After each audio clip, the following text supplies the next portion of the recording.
Hi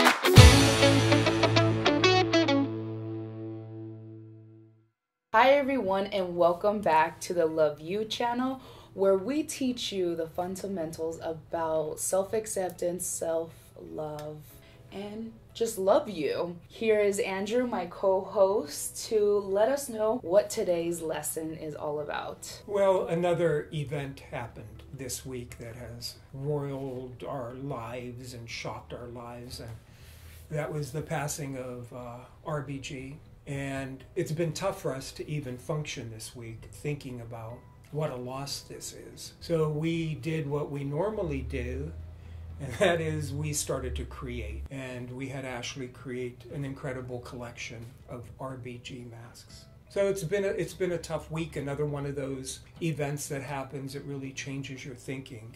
Yeah. The quote that I most love about her is that she said, "No expectations, no disappointments." So that's going to be our topic today. We're going to play off of the expectations and disappointment idea and really dive in and explore that today. How are you doing? Doing good. You want to give us a little update on Ashley and where you're at? I know you've been rocked by the R.B.G. Yeah, I mean, most then the definitely. Breonna Taylor yesterday, and this has been a week of disappointment. I mean, it's sad to hear about the death of R.B.G. And I just watched the documentary on her and I've learned so much more in the past few weeks about her legacy and what she's done, and how her passing is something that we were really holding off on until the new elections happen. And it's just sad that she is now gone, and the unknown is the scariness. And then also Breonna Taylor, not feeling like we've gotten the justice that we needed in that case. And so it's just another letdown has happened, and it's great that we're talking about expectations and how setting expectations lead us into being disappointed. right. So I want to revisit the idea that the power in this course is for you to keep in mind what you're trying to create. So we always got to revisit that lesson that we created in week 3, because that's the foundation of the class, is to really look at those items that you put in your list that you wanted to create. Where we're moving towards in the next couple weeks is this freeing concept that's really going to push you closer into loving yourself. And that's the idea of not caring what people think, not caring about other people's opinions, including the opinion that you have about yourself. So we're going to approach this topic step by step, and then in the next couple weeks we'll look at how Ashley's been affected by other people's opinions, especially when they mattered to her, not now when they don't. So it'll be great when you see the difference between when they mattered to Ashley and when they don't, especially after she won Project Runway, and then especially after she got weight loss surgery, where other people's opinions became the new weight that Ashley gained when she lost the weight. So, big fundamental concept value that I need you to think about right now. And it goes like this. We're going to talk about freedom. And we want to know today, do you have the freedom to think what you want? So think about that concept. Do you have the freedom to think what you want?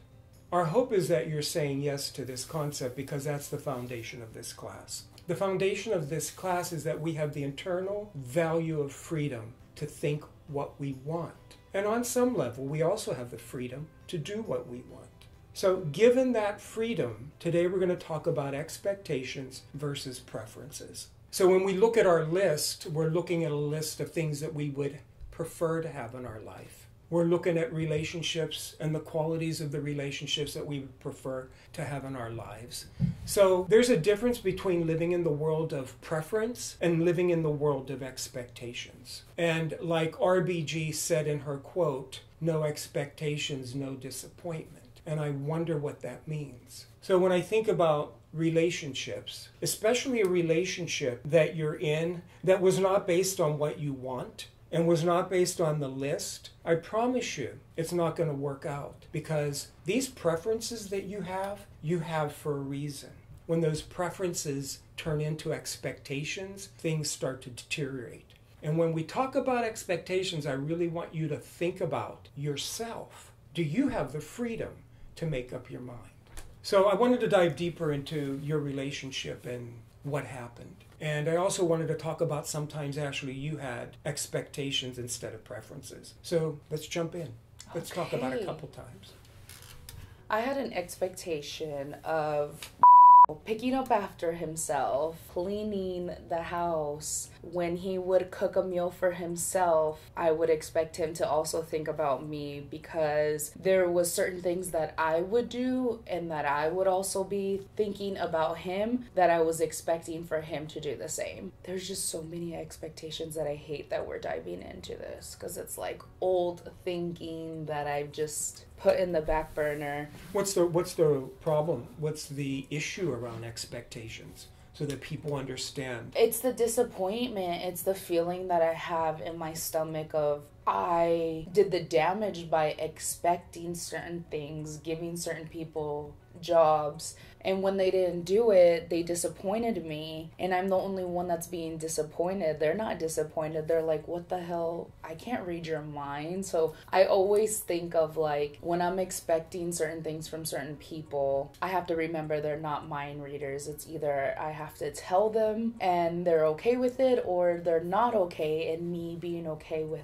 them not wanting that. I also think having a roommate and having certain expectations of that roommate to not eat my food or to respect my belongings, and hope that they'll listen the first 5 times I remind them, and hope that 6th time they won't do it. But I always disappoint myself with that. Well, I think you said something really brilliant, and that is the concept of giving people jobs. So when you have an expectation from somebody, you now gave them a job they didn't apply for. And sometimes we give that job to people and they don't even know they have that job. And there are constant situations in our lives that we encounter or live through where you are giving expectations to other people that they didn't apply for, and you're giving yourself jobs that you didn't apply for. The thinking around expectation is that you're actually making you or somebody else do something that they don't want to do, but you think they should. So an expectation is making yourself or somebody else do something, say something, live a certain way, behave a certain way, act a certain way, because you think they should and they don't want to. The pitfall in all of this is that we don't do this maliciously. We do this because we think we care and that we love somebody. So why wouldn't they do what we expect them to? It's funny because I'm talking and I'm thinking about, I just got a brand new bathroom made, and this was a gift to me because I like to take a bath. This bathroom has come with so many more jobs that I have to do now, because the person that built the bathroom for me has expectations on how I should behave in the bathroom. So sometimes when you think about relationships, it comes down to that kind of detail. So I don't want you to get this mixed up with compromise. Yeah. Because I think I did. Yeah. Compromise comes out of preference. Compromise comes out of doing those things other people would like you to do because it's no big deal. It's not something you don't want to do. It's a preference for them. You don't care. It's not that big of a deal, so you do it. This bathroom that I now have, I had to change the way I think about it from jobs to compromise and preference. Now, how was I able to do that? I was able to do it through my thinking. It's something I can change right away. I don't care enough about the bathroom to have that be something I don't want to do, I should not do. It's a preference. Can you give me another example of you and expectations and preferences? I think the one that sticks out in my head would have to be Project Runway. And I wanted everyone to like me on that show, because in my head, I was like, there's no reason why people can't like me. And the moment that I started seeing people just be negative towards me or rude, I took it as something's wrong with me, something's wrong with me. I didn't get the reaction that I was hoping from these people. So now I feel like I am the black sheep of this group. Like, because I didn't get what I was expecting, now I put myself in this horrible feeling for no reason. Yeah, and, thinking about that, I started this by saying, do we have the freedom to think what we want? Mm-hmm. True. Do we know what other people are thinking? No. Even if they told us what they're thinking, do we know what they're thinking? No. No. Even if they showed us what they're thinking, do we really know what they're thinking? No. So given that we don't really know what people are thinking, why are we so obsessed with caring about what other people think? So I really would like you to sit with this concept for a little bit and understand that you care about something that may not exist. You'll never get an answer. I think when you told me that, that's when it was a huge wake-up call for me. Like, it was a huge wake-up call for me to think that I will never get the answer that I'm looking for. So why even waste my time or give myself this job of searching for an answer that I don't need? What do you mean by the answer that you would never get it? Because there's an answer in my head that I'm looking for, but that's just having an expectation of that thing that I need, that's made up in my head, that's going to allow me to be relief or free. Like, there's something that I'm looking for, and if I don't get it, then it means this for me, and I don't want that. So it's just... Because in reality, we don't know what's in other people's heads. Period. We don't. You can't know what is in other people's heads. No matter what they say, what they do, how they feel, we will not know how other people are thinking. So we have to get rid of that idea of trying to figure out what people are thinking. Or another thing is, for me, is like asking people if they're okay. Mm-hmm. Are you okay? Mm-hmm. Are you sure? Because you don't look okay. Like, I used to do that a lot in a relationship, and it got to the point where the person was like, stop asking me if I'm okay. And it was so traumatizing for me, because I was like, I just want to know if you're okay, but what is okay? Like, how far am I going to take it to know that that person is okay? I just keep asking, and that's just like kind of sabotaging the situation. Yeah, but you also did that just kidding thing. Yes. And tell us about the thinking behind the just kidding, because you weren't really kidding. I wasn't. I mean, this all came from the other person playing I'm just kidding and me adapting to it, because they were creating this I'm just kidding zone, but really there was like this underlining thing of I'm kind of asking you if this is right or not, but I'm just gonna add the just kidding part so that it kind of makes the situation a little bit better. Yeah, exactly. Yeah. Exactly. And when you broke that just kidding situation down for me, mm-hmm. I really had to nip it in the butt and stop doing it, because it just wasn't allowing that situation to get better. It only allowed to put just kidding behind everything. Because that just kidding was manipulative. Yes, it was. The just kidding was trying to get somebody to do something they didn't want to do. Mm-hmm. And then seeing that they're not going to do it and just... Period. And the reason they're not going to do it, or they don't want to do it, is because it wasn't on your friggin' list. Mm-mm. Like, you didn't pick a quality about somebody that would have been a match, like cleanliness or tidiness, yeah, or respect of your property. So there's ways to get past this without you forcing people to be something they don't want to be because they should. Yes. So, if we really look at disappointment or any other strong emotion that we have, like anger, jealousy, disappointment, envy, pissed off, all those emotions come from you being let down because you had an expectation, not a preference, that wasn't fulfilled. Who set it up that way? I did. We did. I did. We did. You did. Yeah.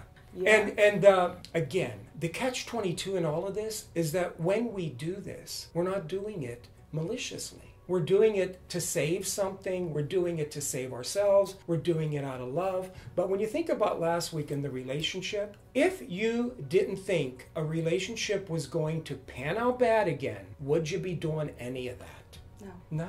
You wouldn't need to do any of that. No. You're only doing that because you think it's going to pan out bad, and we need to change myself, we need to change him, we need to change the relationship, or else it's going to go bad. it's a reflection of like our insecurities, and it's like we're almost trying to catch it before it happens, but once again it just feels like self-sabotage over and over again, and then you're trying to do things differently, but you realize that you're just creating the same patterns again because you once again don't want to get hurt or don't want to fall in the same trap that you did before. And it's just like a repetitive thing until you realize when you're doing it and you stop yourself from doing it. You come from a heritage. Oh my gosh, yes. That is all Expectations, yes. What she eats, what her hair looks like, how she talks, what she wears, her teeth, her nails, her makeup, the time it takes for her to pay the bill, the time it takes for her to respond to a text,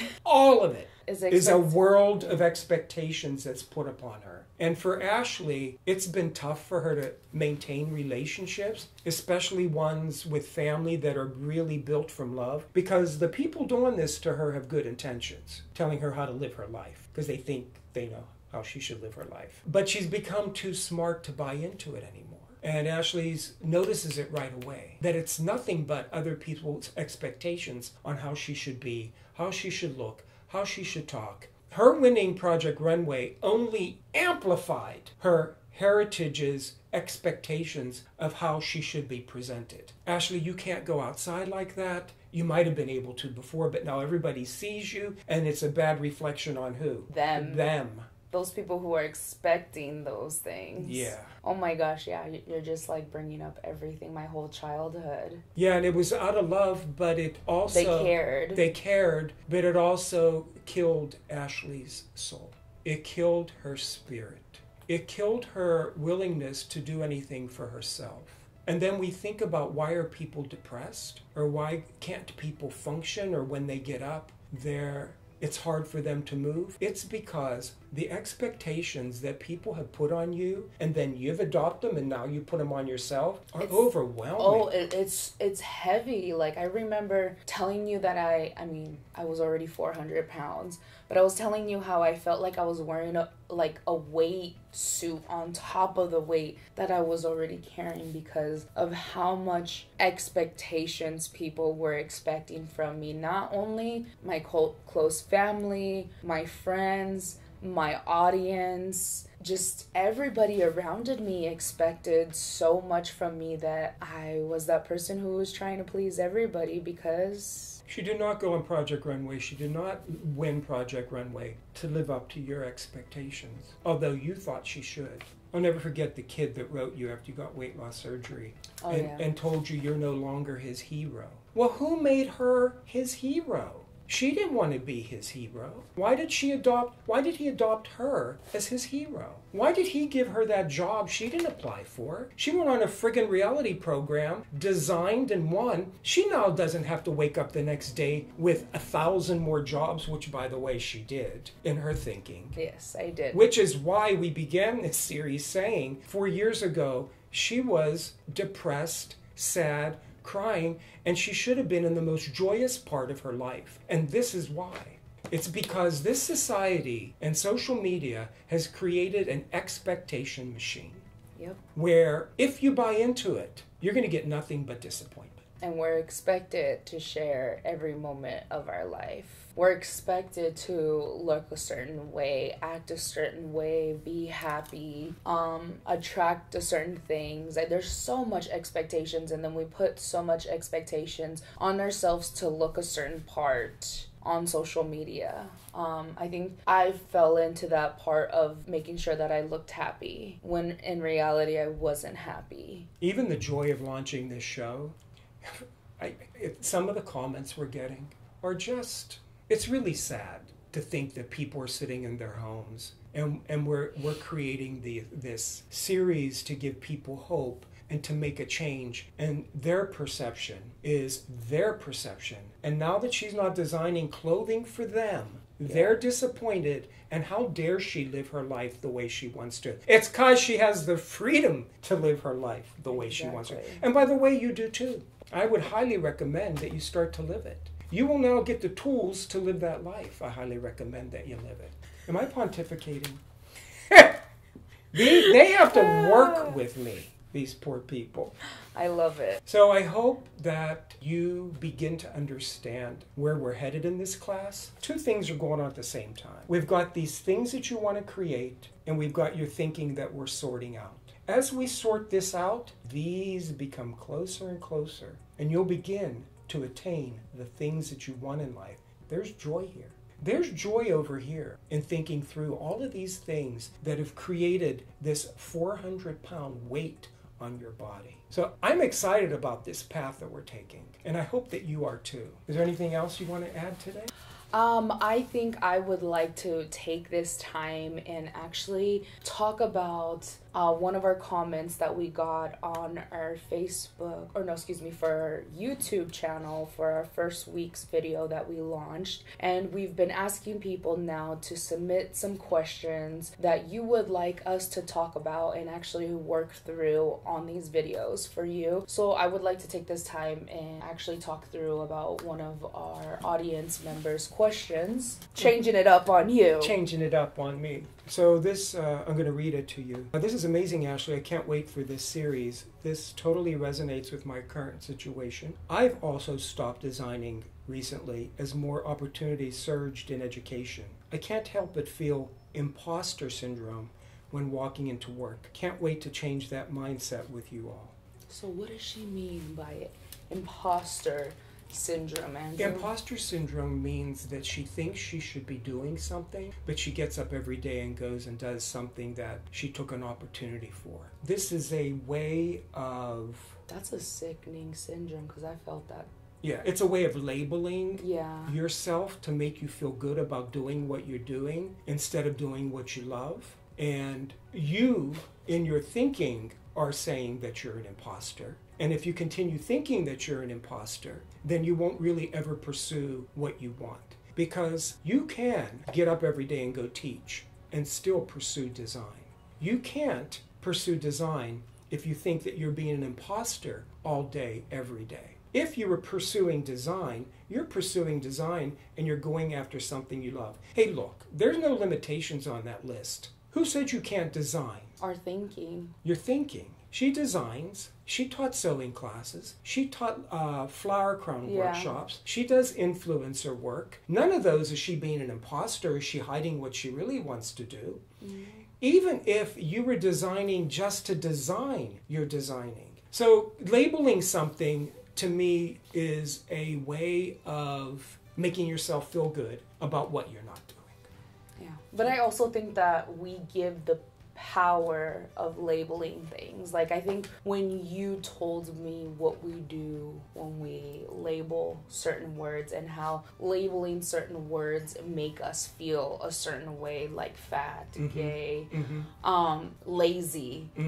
Being labeled as lazy was one of the hardest things for me to accept. I mean, we had this breakdown moment when you're like, Ashley, it's okay to be lazy. I'm like, no, it's not. But are you? Yes. At times, yeah. Yeah. So she had this thing about lazy, and I think it had to do with being fat and people's perception of fat, where she outlawed lazy, even though she had lazy times. Yeah. Yeah. So that became this label that she avoided, even though there's nothing wrong with that label. But it was also what my mother did with how she would always call me lazy for not wanting to clean or pick up or lose weight, or I'd rather do this than to do that, or for me to hire someone to clean my house rather than me doing it. Yeah, even would call me lazy for wanting to ask for help rather than do it myself. Yeah, and if you don't want to do it, why is that lazy? Yeah, exactly. So, when we looked and began this series, we talked about where this comes from. And that first week we said we are all different. We come from different heritages, parts of the country, different educational levels. And it's because of all of that that the computer program, the software gets created. So her software is so different. In her software is this thing about lazy that's not in my software. Like, I've never even thought about lazy. But being Hispanic, you can't be lazy. Right.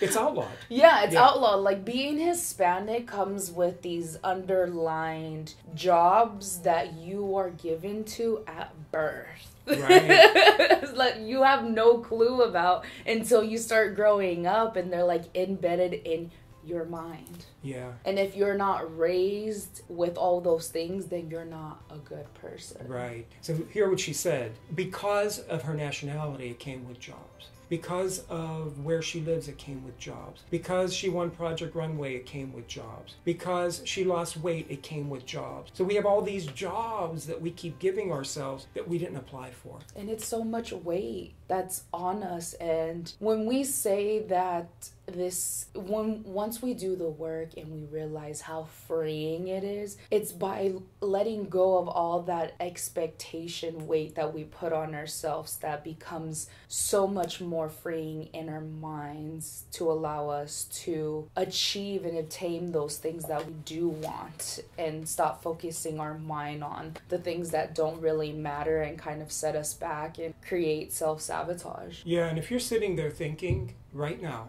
this sounds really selfish, this is the issue you need to be working on. I promise you that. You really need to look at this. Thinking she's being selfish because she's living her life and not living up to expectations is the issue you need to be looking at right now. Yeah. When I hang out with certain people and I see their thinking, it is exhausting to be around those people because I can only imagine and feel what their mind is going through, that they like to word vomit on other people, and it creates this environment where you don't want to be surrounded by those people anymore. Right. And it's hard, especially when they're your family. Yeah, I agree. Yes. Yeah. So today we talked about expectations, we talked about preferences, we talked about freedom, basic value. You either value it or not. Entire course is based on it. Talked about the parallel tracks we're taking to get you to the point of self-love. And then I want to set us up for next week where we're going to begin to dive into opinions. And we're going to have a lot of fun there. Okay? Thank you, everyone, for joining us today on our Love You show. Thank you, Andrew. And make sure to like, subscribe, and comment below if you have any questions about today's lesson. We would love to hear it and talk about it in our next episode. So thank you again, and have a great week, you guys. Ready? Bye-bye. Bye.